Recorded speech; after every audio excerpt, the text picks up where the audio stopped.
नमस्कार दोस्तों, स्वागत है आपका हमारे पॉडकास्ट द हॉन्टेड नाइट में।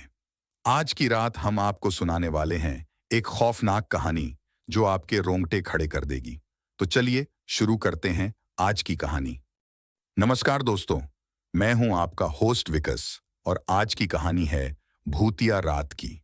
ये कहानी है एक छोटे से गांव की जहां रात को कुछ अजीब और खौफनाक घटनाएं होने लगीं। यह कहानी है एक छोटे से गांव की जो घने जंगल के किनारे बसा हुआ था।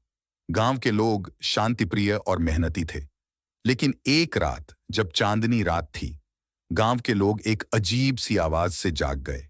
उस रात गांव में एक अजीब सी चीख सुनाई दी। लोग डर के मारे अपने अपने घरों में छुप गए। कोई नहीं जानता था कि यह आवाज कहां से आ रही थी और क्यों आ रही थी।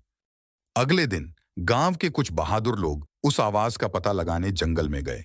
वे धीरे धीरे जंगल में आगे बढ़े। अचानक उन्हें एक पुराना टूटा फूटा घर दिखाई दिया। उन्होंने उस घर के अंदर जाने का फैसला किया।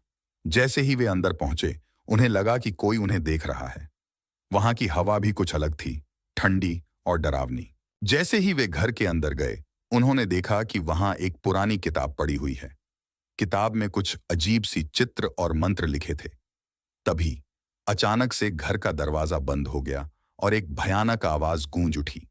लोग डर गए और उन्होंने वहां से भागने की कोशिश की, लेकिन दरवाजा नहीं खुला।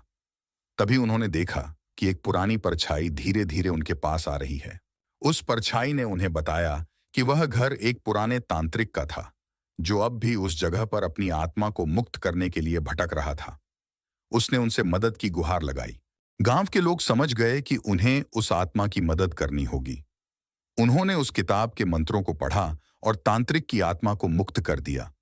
दरवाजा खुल गया और वे सुरक्षित बाहर आ गए। उस रात के बाद गांव में कभी कोई अजीब घटना नहीं हुई। गांव के लोग तांत्रिक की आत्मा को मुक्त करने के बाद शांति से रहने लगे। दोस्तों, यह थी आज की कहानी द हॉन्टेड नाइट की। आशा है कि आपको यह कहानी पसंद आई होगी। अगर हाँ, तो हमारे चैनल को सब्सक्राइब करें, वीडियो को लाइक करें और कमेंट में बताएं कि आपको यह कहानी कैसी लगी। फिर मिलेंगे एक नई और रोमांचक कहानी के साथ। तब तक के लिए अलविदा।